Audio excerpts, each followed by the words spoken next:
আল্লাহ বলেন, হে নবী এভাবে ফরিয়াদ করুন, মানে নবীকে সম্বোধন করে সারা বিশ্বের মুমিন মুসলমানদেরকে বলছেন, রব্বি জিদনি ইলমা, হে আমার রব আমাকে ইলম বাড়িয়ে দাও। আমার নবীকে সম্বোধন করে কিয়ামত পর্যন্ত আনে ওয়ালে ইমানদার মোমেন মুসলমান নারী পুরুষদেরকে বলছে যে তোমরা আল্লাহর কাছে, আপন রবের কাছে এই দোয়াটা করবা, কি? রব্বি জিদনি ইলমা, হে আমার রব অর্থাৎ হায় আল্লাহ আমার ইলম বাড়িয়ে দাও। ইলম মানে ইলমে দ্বীন, শরীয়তের ইলম, তরিকতের ইলম, হাকিকতের ইলম, মারফতের ইলম, যে ইলম দিয়ে আল্লাহর নিরাকার সত্তা এবং গুণাবলীর পরিচয় লাভ করা যায়। আল্লাহ তুমি আমাকে ইলম বাড়িয়ে দাও। আর তোমরা দেখিছি আর তুলনি আল্লাহ আর জাগা জমিন বাড়াই দেও না, বুঝছে না মাথে। আর তোর সবসময় আল্লাহ কাছে আল্লাহ আর টাকা দাও, পয়সা দাও, জায়গা দাও, জমি দাও, এই দো সেই দো। আচ্ছা ইন সাহেব আল্লাহ হই না রব। আল্লাহ কি বলছেন?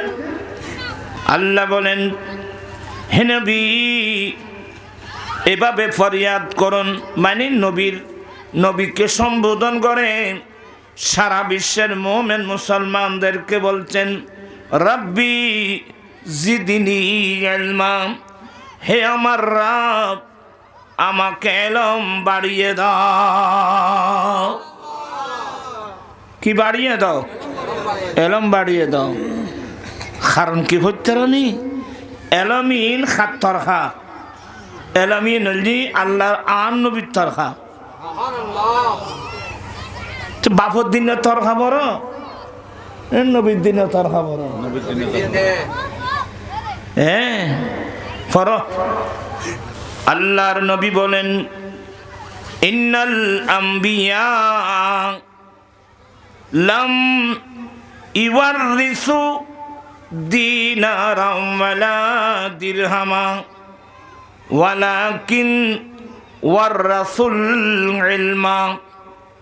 আমার দয়াল নবী বলেন, সমস্ত বিক্রম অর্থাৎ যুগে যুগে কালে কালে এই পৃথিবীর লক্ষ্যভ্রষ্ট পথভ্রষ্ট মানুষকে হেদায়েত করার জন্যে যত নবী রাসূল পৃথিবীর জমিনে এসেছিলেন, সমস্ত বিক্রম এই দুনিয়া থেকে যাওয়ার সময় নিজের পরিবার উম্মত সহ কারোর জন্যে একটি দিনার, একটি দিরহামের তরকা মিরাস রেখে যান নাই। আম্বিয়া একরাম একটি মাত্র সম্পদ রেখে গেছেন, ওই সম্পদের নাম ইলমে দ্বীন। আল্লাহু আকবার। ইলমে দ্বীন, দ্বীনের ইলম, কোরআন সুন্নাহর ইলম। আরে কোরআন শরীফ এটা তো আল্লাহর কালাম, এটা আমরা পেলাম কিভাবে? এটা তো লৌহে মাহফুজের মধ্যে ছিল। আমার দয়াল নবীর মাধ্যমে মহান রব্বুল আলামিনের কোরআন পাক আমরা পেয়েছি। তবে মূল্যায়ন কতটুকু করলাম? পেয়েছি তো, আমরা কতটুকু মূল্যায়ন করলাম? সমস্ত বিক্রম একটি মাত্র সম্পদ রেখে গেছেন, ওই সম্পদের নাম ইলমে দ্বীন। ও আনোয়ারাবাসী, আমার দয়াল নবী 10ম হিজরিতে হজ ব্রত পালন করে আমার নবী যখন মদিনাতুল মুনাওয়ারার দিকে রওনা হয়ে গেলেন, মক্কা মদিনার মক্কায়ে মুআজ্জামা মদিনাতুল মুনাওয়ারার মাঝখানে একটা জায়গা আছে, ওই জায়গার নাম জহফা। কোনোদিন আল্লাহ নিয়ে গেলে মক্কা থেকে যখন মদিনা যাবেন, ওই মাঝপথে দেখবেন বিরাট সাইনবোর্ড জহফা। আমার নবী যখন জহফা নাম স্থানে গেলেন, ওখানে একটা বড় কূপ ছিল, ওই কূপের নাম গদিরে খুম। এ গদিরে খুমের পাড়ে গিয়ে আমার দয়াল নবী আরেকটা খুতবা দিয়েছিলেন, ফাহামিদাল্লাহ ওয়াসনা আলাইহে। প্রথমে নবী আল্লাহর তারিফ প্রশংসা করলেন, আল্লাহর তারিফ প্রশংসার পরে জনগণের উদ্দেশ্যে বলছিলেন, হে জনসাধারণ, ইউশিকু আলাইয়া আইয়াতিয়ানি রাসূলু রাব্বি ফাউজিবা ওয়া আনা তারিকুম ফীকুমুস সাকলাইন। হে জনগণ, অল্প দিনের মধ্যে আমি নবীকে নিয়ে যাওয়ার জন্যে আজরাইল আলাইহিস সালাম আসবেন। এখানে এটা রসুল রব্বি মানে এটা রসুলের লোগাবি। আজরাইল আলাইহিস সালাম আসবেন আমি নবীকে নিয়ে যাওয়ার জন্যে। কারণ আরফাতের মাঠে আয়াত নাযিল হয়েছে, ধর্ম কি হয়ে গেছে? পরিপূর্ণ হয়ে গেছে। যে ধর্ম প্রতিষ্ঠার জন্যে আমার রসুলকে পাঠানো হয়েছে, লিইউযহিরাহু আলাদ-দীনি কুল্লিহি ওয়ালাউ কারিহাল মুশরিকুন। যে দিন প্রতিষ্ঠায় মক্কার জমিন, মদিনা পাকের জমিনে শিরিক বেদাত, মানুষের বানানো কাল্পনিক বাতিল ধর্মগুলো যেগুলো গোটা দেশ দখল করেছিল, সেগুলোকে দফন করে আল্লাহর দ্বীন প্রতিষ্ঠা করার জন্যে যে নবী রাসূল পাঠিয়েছেন, বিশেষ করে আমার নবীকে পাঠিয়েছেন, ধর্ম পরিপূর্ণ হওয়ার উপর আল্লাহর পক্ষ থেকে আয়াত নাযিল হয়ে গেল। তো ধর্ম যখন পরিপূর্ণ হয়ে গেল, আল্লাহ কি এখন আমার নবীকে রাখবেন? কাজ তো যে কাজের জন্য পাঠানো হয়েছে, কাজ তো কমপ্লিট। আল ইয়াউমা আকমালতু লাকুম দীনাকুম ওয়া আতমামতু আলাইকুম নি'মাতি ওয়া রাদিতু লাকুমুল ইসলাম দীনা। তো দিন যখন প্রতিষ্ঠা, ও সেদিনও আরফাতের মাঠে অনেকে কাঁদছেন, বলে এখন আর ধর্ম যখন পরিপূর্ণ হয়েছে, এবার আল্লাহ আমার নবীকে আর রাখবেন না, নিয়ে যাবেন। আমার নবী এখানে এসে বলেই দিলেন, ইউশিকু আলাইয়া আইয়াতিয়ানি রাসূল রাব্বি ফাউজিবা। অল্প সময়ের মধ্যে অতি শীঘ্রই আল্লাহর পক্ষ থেকে আজরাইল আলাইহিস সালাম আসবে আমি নবীকে নিয়ে যাওয়ার জন্যে। আমি জবাব দেব, মানে আমি মাহবুব আল্লাহর কাছে চলে যাব। আমি কার কাছে যাব?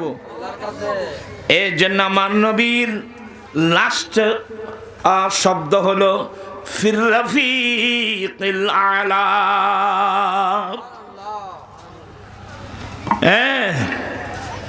আমার নবী যখন ইন্তেকালের সংবাদ শুনাই দিলেন, সাহাবায়ে কেরামের চোখ দিয়ে জর্জর করে পানি পড়তেছে, কারণ এরা তো সত্যি নবীর পাগল। আর নবীর ফল আশিক রাসূল তিন শব্দ কই, ইন এনে কো শব্দ কই যে আশিক রাসূল আসল কটা, আমরা আছি কোথায়?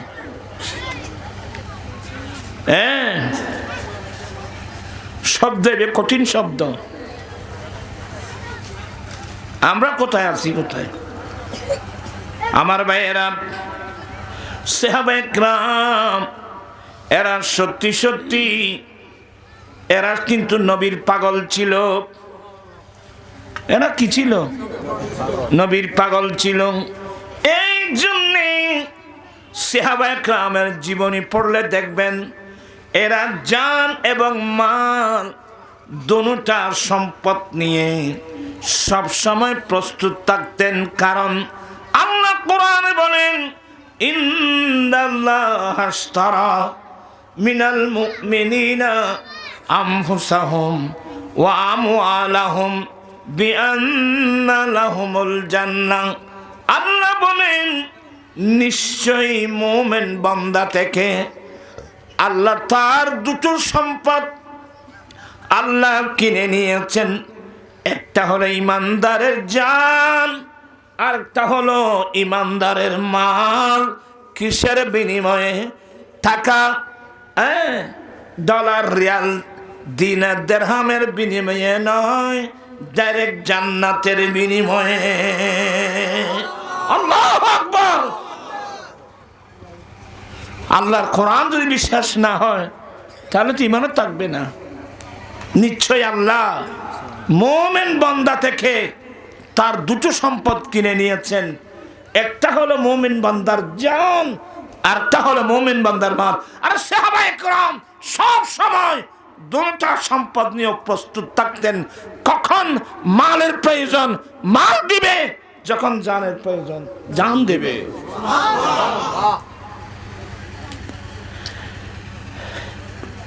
এরা তো সত্যি নবীর প্রেমিক ছিল।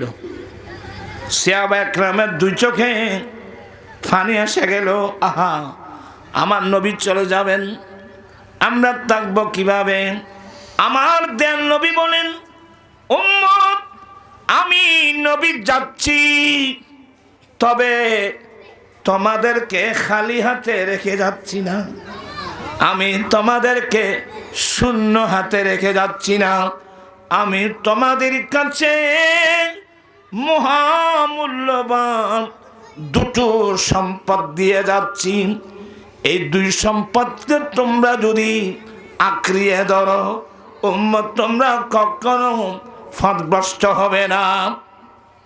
আফজালুহুমা কিতাবুল্লাহ তাআলা, এক নম্বর রব্বুল আলামিনের কিতাব কোরআনে মাজিদ। আল্লাহ আমি নবীর উপর যে কোরআন নাযিল করেছেন, এই কোরআন শরীফটা উম্মত তোমাদের হাতে তুলে দিলাম।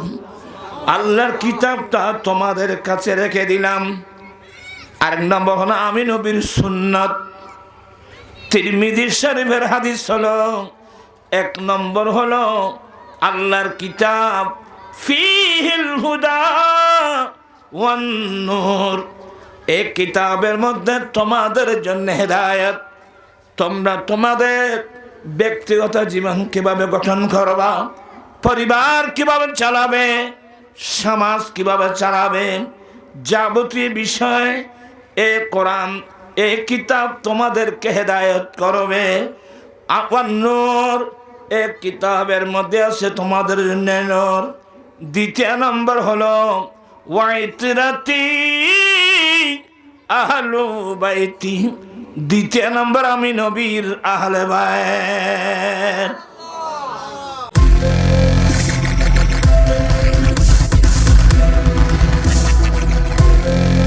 দেশি টিউব, দৃষ্টি জুড়ে বাংলাদেশ।